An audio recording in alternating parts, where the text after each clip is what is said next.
This is a talk about a year of my life that I spent attending science fiction and cult television conventions. Has anybody ever been to a science fiction convention? Yes. Who hasn't been to a science fiction convention? Oh, slightly more of you, that's interesting. Let me give you the basics about science fiction conventions.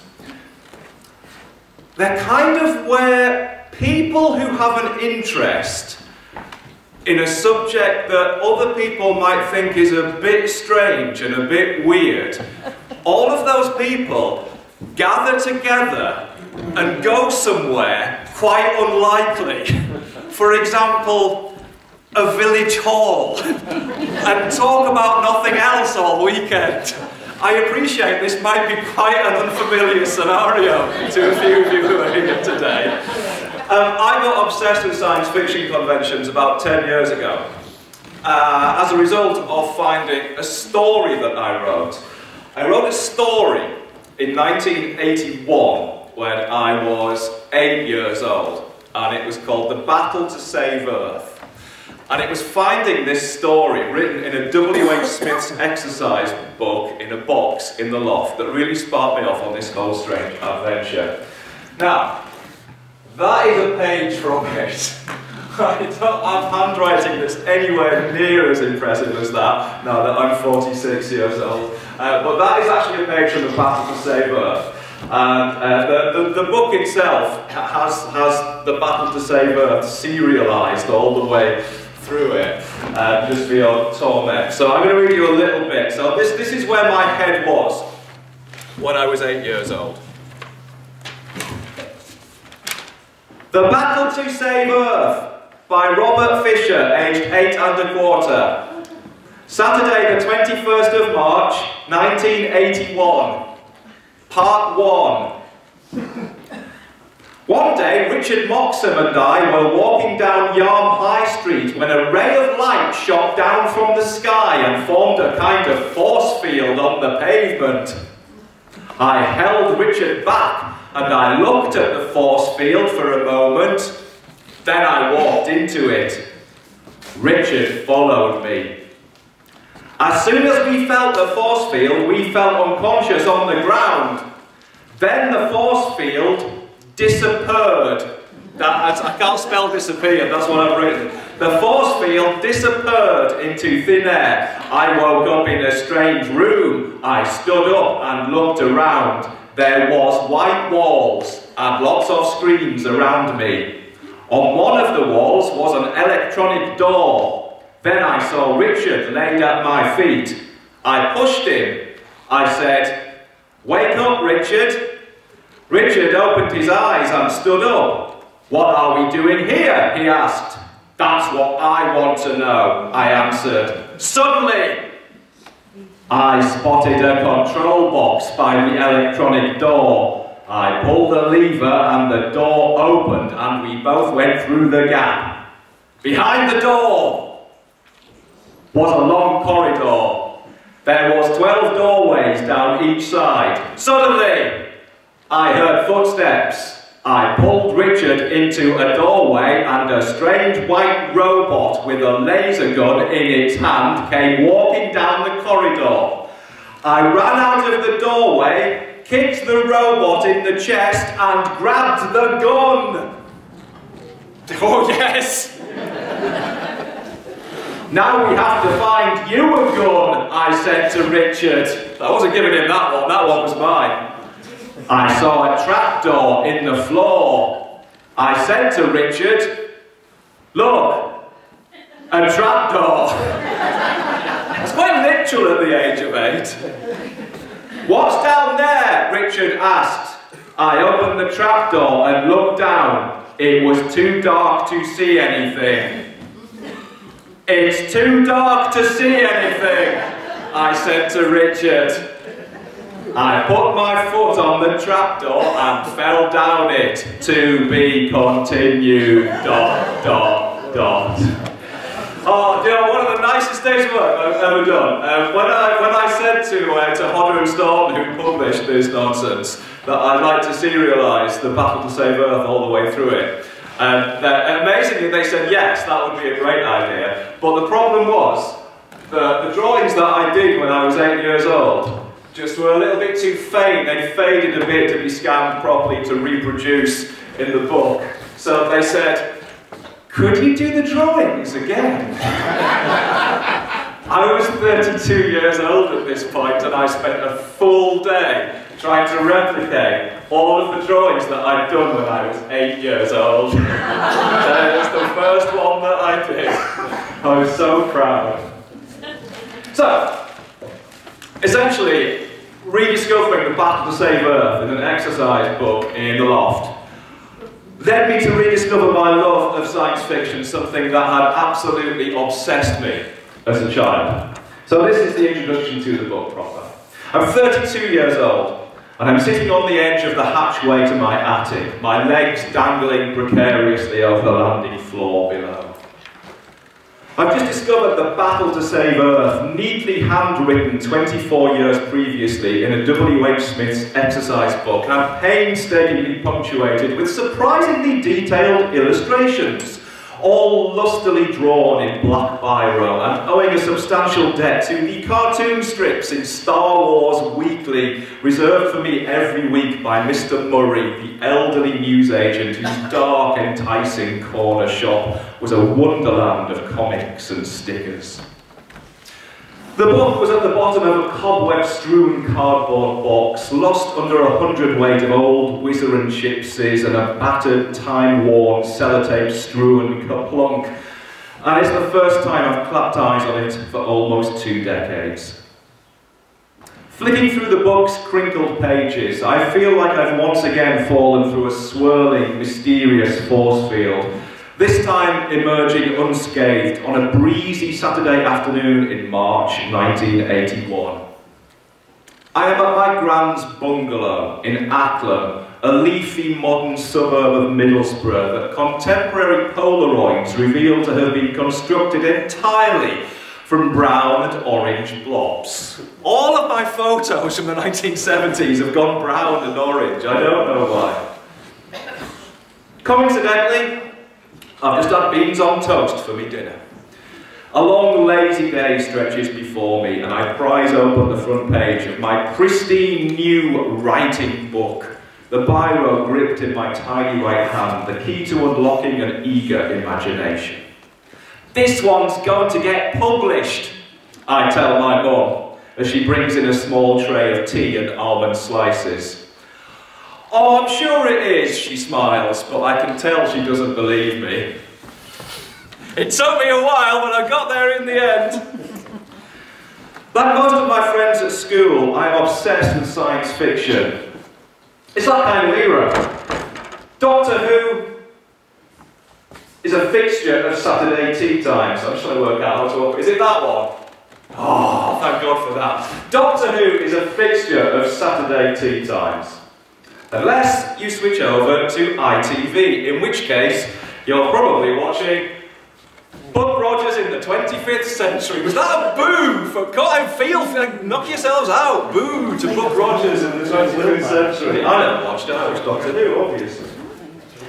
The only other TV channel available is BBC Two. Nobody watches BBC Two.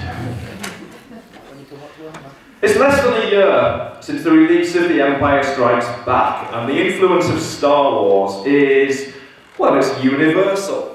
For Richard Moxon's birthday in October, we'd gone to see Battle Beyond the Stars, I know, a low-budget Star Wars knockoff starring a grizzled George Peppard and Richard John Boy Walton Thomas. There was only one King Cone left in the freezer in the cinema foyer, and Richard Moxon got it, so let's call it quits with the laser gun, eh, Richard? More recently, I've dragged my poor, overworked dad back to Middlesbrough's ABC cinema to see a deliciously camp and gaudy reworking of that cheesy old science fiction staple, Flash Gordon. Although to me, there is nothing remotely cheap or arch about these movies. Their stories are as vital and immutable as the Bible. And Brian Blessed is my new God. I worshipped him, the king of the Hawkmen. Later on that day, my uncle Trevor pays a fleeting visit to my grand's house. He talks enthusiastically about the adventure game, a new quiz show on BBC Two. Seemingly aimed squarely at pale, well-spoken boys in parkas. It transports the likes of Noel Edmonds and John Craven to the faraway planet Arg, where they are frequently menaced by a growling aspidistra.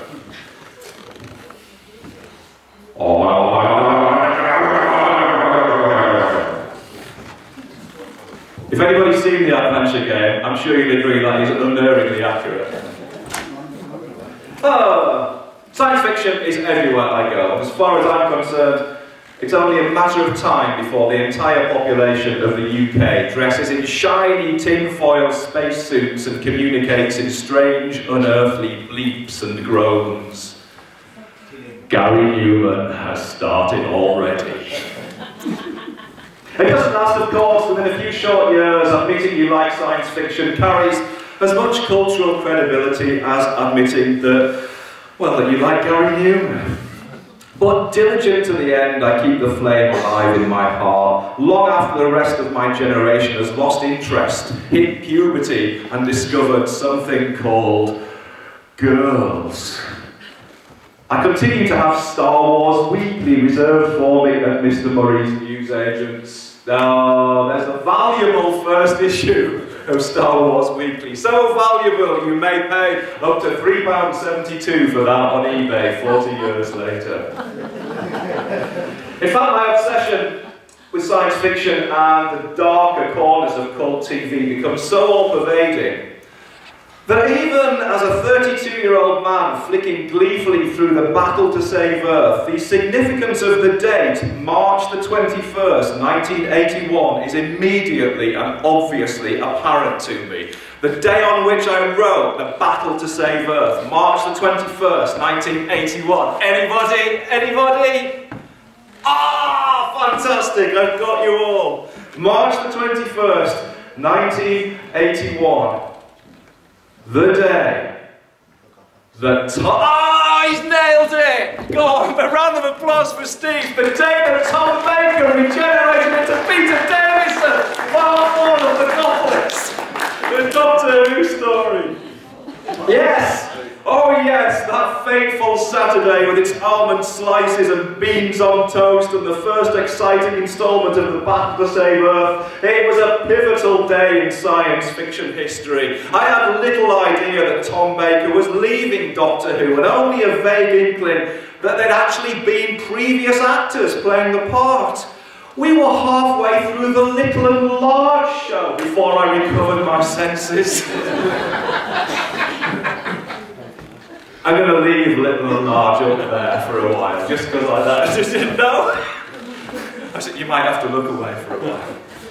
I thought, I've got some scary Doctor Who slides to come, but it's Little and Large that's... Right, okay. I see where we're coming from. I fumbled my way down the step ladder and closed the hatch to the attic, still clutching The Battle to Save Earth to my chest. And tossing it onto a desk in my ramshackle spare room office.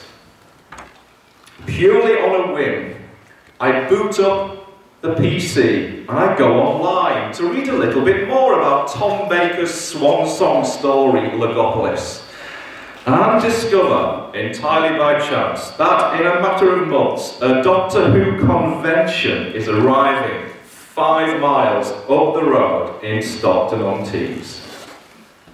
Resistance, to coin a phrase, is useless. I buy a ticket. I start counting down the days. I'm going to go a little bit further back here. So throughout the book, each chapter in the book concentrates on a different TV show or a film. So there's Doctor Who in there, there's Star Wars, there's Blake Seven, there's James Bond, there's the Hitch-Hikers Guide to the Galaxy, there's The Prisoner, there's Red Dwarf. I chucked Monty Python in there as well. I'm sure I've missed some along the way here. So each chapter of the book is an event, Star Trek is in there, an event that I went to, either a traditional convention in a hotel or a hall like this, or some kind of fan event, anywhere that I could find gatherings of fans of those particular programs. And dotted throughout every chapter, there is, in every one, there is a bloody stupid things I've done in the name of science fiction fandom, and also a pivotal moment in my fandom. And this is one of those. So let's go back even further in time, back beyond almond slices and the battle to save Earth. It's Saturday the 30th of August 1975, just after tea time, and I'm screaming. This is not the ordinary, everyday, casual screaming of the average 3-year-old, and at this point I am a very average 3-year-old. This is a full-blooded, milk-curdling, hands-over-the-ears scream that threatens to generate a tsunami in a nearby bowl of butterscotch-flavoured Angel Delight. The cause of my distress is no doubt being shared by a legion of similarly tearful toddlers all over the country. It is, of course, Doctor Who. I am once again at my grand's bungalow in Acclaimed, and my resident sci-fi guru, my Uncle Trevor, is watching his favourite programme. An amiable 20-something with hair the size, shape and colour of an autumnal laburnum bush. This is my Uncle Trevor. This is the back garden of my grand's house in 1975 during the summer. My Uncle Trevor there wearing a suit. He knows not why to this day. He never wore a suit. Spectacular hair. And just at the bottom of the picture, that is me, age 2½.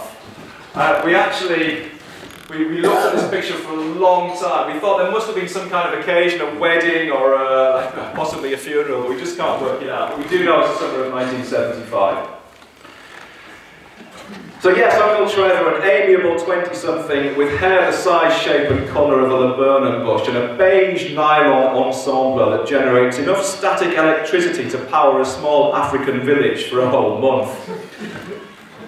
Uncle Trevor is wrapped in front of a rediffusion TV. The episode of Doctor Who he's watching is part 1 of Terror of the Zygons. It's a creepy Tom Baker story that culminates terrifyingly in the Doctor's companion Sarah Jane Smith having her first terrifying encounter with a Zygon, an orange baby-faced alien covered in more weeping pustules and snot than the average Bay City Rollers audience. I can show you as there's a Zygon in full effect. It's all too much for my delicate 3-year-old psyche. At this stage in my life, there are only 3 things in the world that truly scare me, and all 3 of them are on TV. The first of them is Ron Mayle, the keyboard player in the band Sparks, whose long, bug-eyed sideways stares into the top of the Pops cameras once sent me into a convulsive fit of terror so pronounced I almost choked on a Womble's Easter egg. The second is Fred Harris. Fred Harris is a play school presenter whose every appearance sends me scurrying behind the hostess trolley, praying for the comfortable familiarity of Johnny Ball or Floella Benjamin. Both of these men have one factor in common: facial hair. I am a preschool pogonophobiac, liable to soil my terry toweling dungarees at the slightest exposure to a beard or moustache. Even the presence of a modest pair of sideburns is enough to make me twitch nervously in my rompers. Given the nature of my condition, it's unfortunate I've been born into an era when growing extravagant facial hair falls somewhere between eating and sleeping in the list of human priorities. And that's just for the women. The third is, of course, Doctor Who. There are a few beards to be spotted in Uncle Trevor's favourite programme, but there are Daleks and Zygons and Kralls. Oh my. And it's all a bit too much for me. And yet buried somewhere deep beneath the head-chilling terror and the crockery bottle screams, the show has a hint of fascination for me as well. It scares the 70s abdabs out of me, but I'm always in the room when it's on, and I've never once asked to be removed for my own safety. Although on this occasion it's Providence that comes to the rescue, and the episode is interrupted by a textbook 1970s power cut. My mum dashes to the kitchen to root out candles and matches in case the failure lasts beyond daylight hours. My gran rubs a balloon against Uncle Trevor's shirt front. There are still 6 years to go before the battle to save Earth and the start of my true obsession, but the foundations for creating a lifelong fan have already sunk firmly to the bottom of my consciousness. I don't put Uncle Trevor back up because I like Uncle Trevor. When I mentioned that I was doing this, Glenn, where's Glenn? Is Glenn around somewhere? Is he? Oh, there he is, right at the back there. Glenn said, oh, sounds great. Can you do a bit about Blake Seven? Because you're a big Blake Seven fan, aren't you? You are? I am. Everyone should be. Alright, yeah. I don't argue over this. So I am doing a bit about Blake Seven. This is another critical moment in fandom history. Number 3, watching the final episode of Blake Seven. What? What? It's Monday the 21st of December 1981 and something staggering is taking place before my eyes. I am at home. I'm sprawled in front of a crackling open fire. My giggling dad is extinguishing the splinters of sizzling wood that have spat through the fire guard onto our impervious dog's hind quarters. And my mum is coating the Christmas cake in a layer of marzipan thick enough to withstand a small thermonuclear explosion. I'm watching Blake Seven. It's the final episode, although I'm not really aware of that at the time. My stomach is bubbling and bursting with tension, and only half of this is down to the almost certain knowledge that in less than 84 hours' time, I will be the proud owner of a junior football table and the latest Star Wars annual. But what's really making my heart race at standard by 6 and rising is the final confrontation between Paul Darrow's character Avon, as butter-clenchingly nasty as ever, and Gareth Thomas's Blake, making his swan song appearance in Blake Seven after an absence of almost 2 years. Avon, convinced that Blake has betrayed him to the dreaded Federation, shoots his former compatriot squarely in the guts. I have heard from numerous different sources, Gareth Thomas, who played Blake in Blake Seven, was so reluctant to come back and so fearful they would keep bringing him back if the series continued. He had it written into his contract that his death had to be so final, there should be blood and guts everywhere. There should be no chance whatsoever of Blake surviving that. And as you can see, the BBC special effects boss did a decent job on that. So yes, Blake shot in the guts. There is a ferocious explosion of stage blood, almost powerful enough to make an indentation in my mum's Christmas marzipan. It's followed swiftly by a systematic massacre of Avon's crew by a newly arrived platoon of gas mask-clad Federation troops, leaving Paul Darrow alone, upright, amongst the broken bodies of his fallen comrades, with a dozen fizzling laser weapons pointing at his sneering face. Cut to end credits, silent, save for a hail of gunfire before the familiar theme tune fades in. And that's it. Everyone is dead. Blake Seven has finished forever. My dad smiles and whistles the music from the Aeneid line, which he was always convinced was the same tune. I am stunned. It is the bleakest slab of existential grimness I've ever seen. It's the most disturbing slice of melodrama ever broadcast on early evening BBC One, with the possible exception of Terry and June. It's terrible, terrible, but brilliant at the same time. And I realised with a jolt that my favourite science fiction things needn't always be fantasy and fun and escapism. They can be downbeat and dirty and depressing as well. Doctor Who, where our heroes always escape unscathed and head back to the TARDIS in time for tea and jelly babies, is never like this. And the only person who died in Star Wars was Obi-Wan Kenobi, and he came back transparent and blue. And he could walk around the ice planet Hoth without needing his jumper on.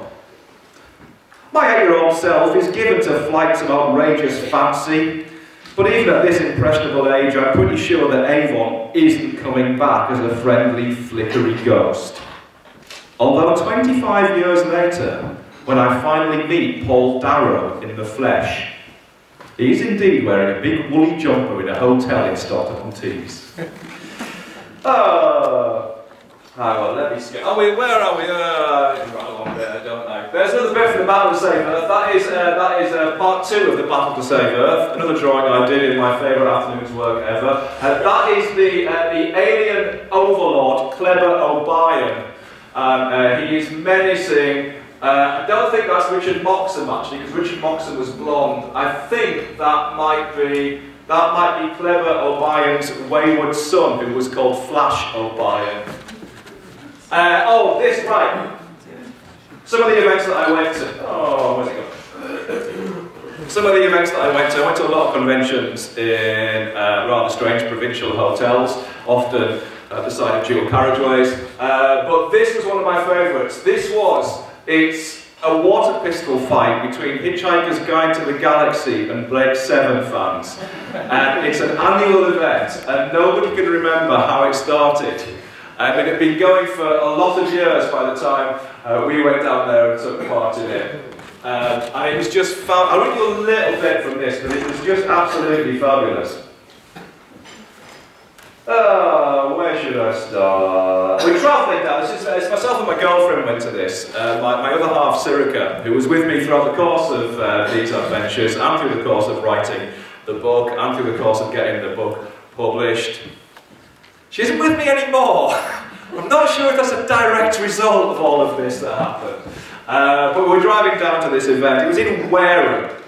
75 miles to Wareham through Somerset and Dorset's winding tangle of A roads. And at 10:30 AM we are gridlocked halfway there, swearing profusely under our breaths and checking the map for alternate routes. We're still hot, tired, lost, and decidedly unhappy when at 9 minutes past 12, Wareham railway station swings into view from a misty haze in a location we swear we've driven past at least 4 times already. Perhaps it's the Brigadoon of the transport network, a mystical, magical hideaway that exists for one afternoon each year, winking into existence at noon every 12th of August to play host to a celebration of eccentric science fiction fandom. Or it's possible I was holding the map upside down. We pull sharply into the only free space available in the car park, narrowly avoiding the toes of a large bearded man with a rucksack on his back, as I shamble around to the boot of the car to retrieve our brace of Super Soaker 3000 water pistols. I notice the slogan on his black and silver t-shirt. It says, "Life. Don't talk to me about life. We have arrived." This is Doug. He's the man in the Marvin the Paranoid Android t-shirt with, this is his own water pistol. All of our water pistols look puny compared to everybody else's. Doug even has, if you can see on the bottom of his pistol, what he described repeatedly in incredibly proud terms as the sponge of doom. I never quite saw the scenes. He threatened constantly to deploy the sponge of doom, but I never quite saw what it actually did. There we are, yeah, back at the water pistol site. This is, you can see the guy with the blue shirt on was called Kelvin, The guy with the dark blue shirt on the right was called Henry. They were two brothers. They were two local brothers, and they spoke in the most... They talked like characters from Lord of the Rings, all of the way through. You, sir, have signed a death warrant. This is the area of main engagement. And then as they were marching through the quarry, they sang the Ents marching song from the Two Towers. They were fantastic. So that's Kelvin and Henry. I'm rattling through a bit here. That is their dad, who was called Richard, who reminded me constantly of Vivian Stanshall from the Bonzo Dog Doodah band, which put me at ease. Now, this was another pivotal moment in sci-fi history. Winspear Quarry itself hasn't produced any stone since before World War II, during which time it was converted into a naval and air defence site. It's an amphitheatre of sun-bleached rocks, a semicircle of towering limestone riddled with exciting caves and bolt holes, stacked around the edges with impossibly high columns of boulders and the crumbling moss-covered ruins of man-made brick shelters and old rusting gun emplacements. Kelvin volunteers to take Sirica and me, the only newcomers to the group so far, for a brief reconnaissance mission around the terrain. He guides us into a pitch-black cave in the far quarry wall, a terrifyingly dark cavern that stretches at least 100 feet into the limestone. We shuffle blindly around in the darkness, stumbling over fallen rocks and walking into walls. On the way back, in the sunshine, I notice a 50-foot pile of rock-fallen boulders stacked up against the quarry wall, at the bottom of which is a huge, flat, dusty stone table, propping up the rest like a doughty limestone atlas. That actually looks quite familiar, I say. Has it been on TV somewhere? Yes, replies Kelvin. It's the rock that the TARDIS lands on in part 1 of Destiny of the Daleks. I have never been so excited in all my life. But you'll have to ask the others about it, he said. I'm not a big Doctor Who fan. Yeah, right.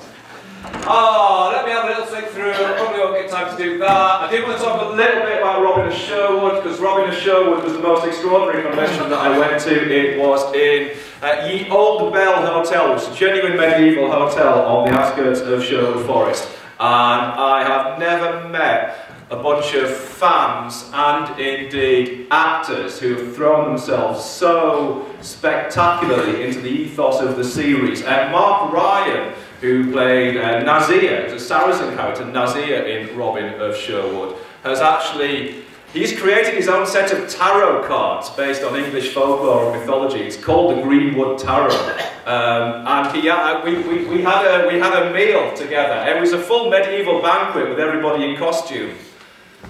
Apart from me and my friend Matthew, who didn't... Oh, there's Phil Rose, who played Friar Tuck. I bought these dolls. These are knitted versions of the entire cast of Robin of Sherwood. I bought them in a charity auction when I was pissed. I paid 17 quid for them.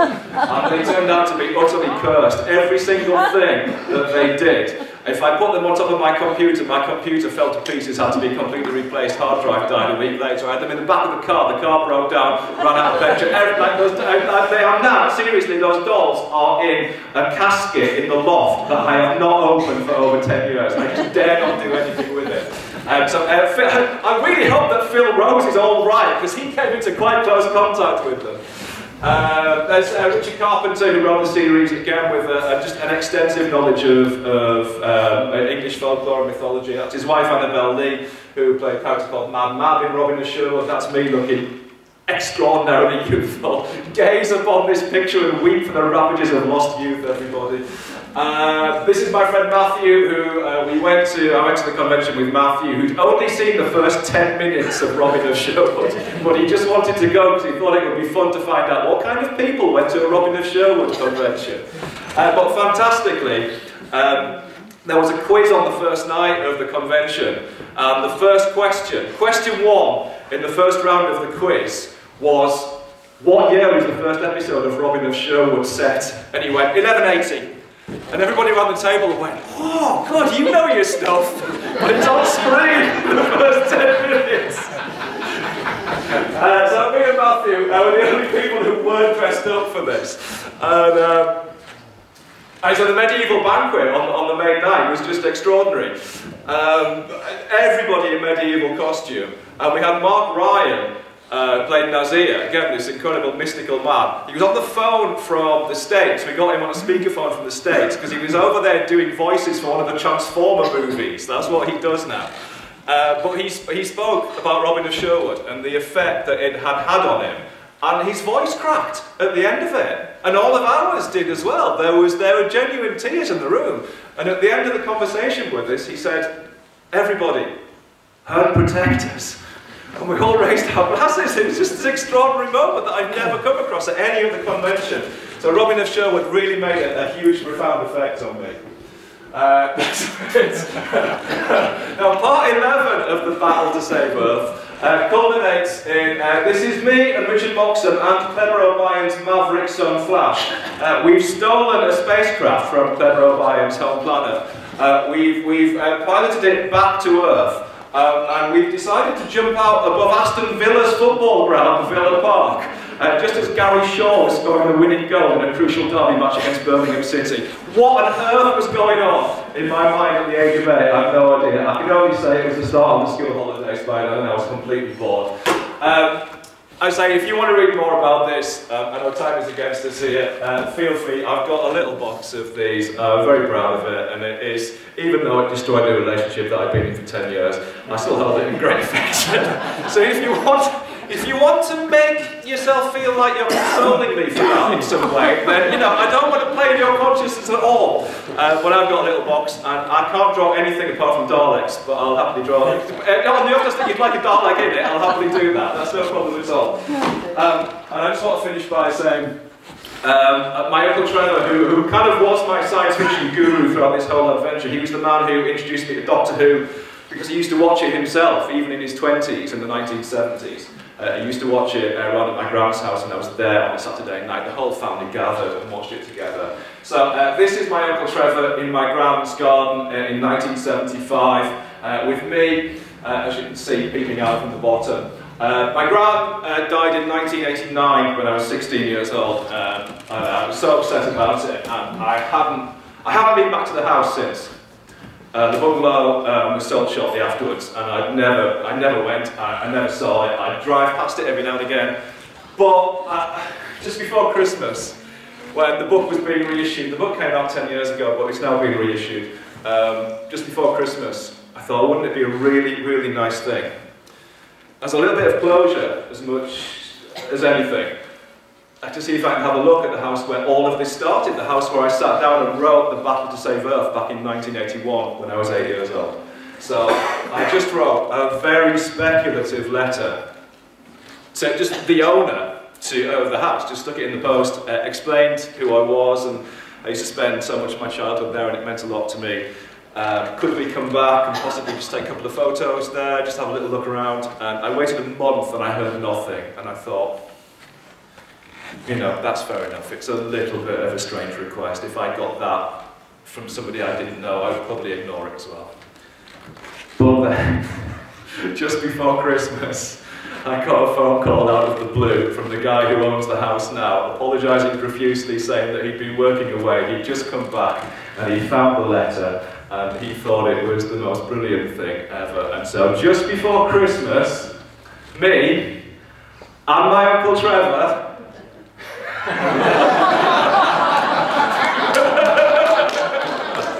went back, and it was just the sweetest thing ever. And if you want the full-on authentic 1970s effect, orange and brown blobs, everybody. Thank you so much, you've been lovely, and it's been James' pleasure.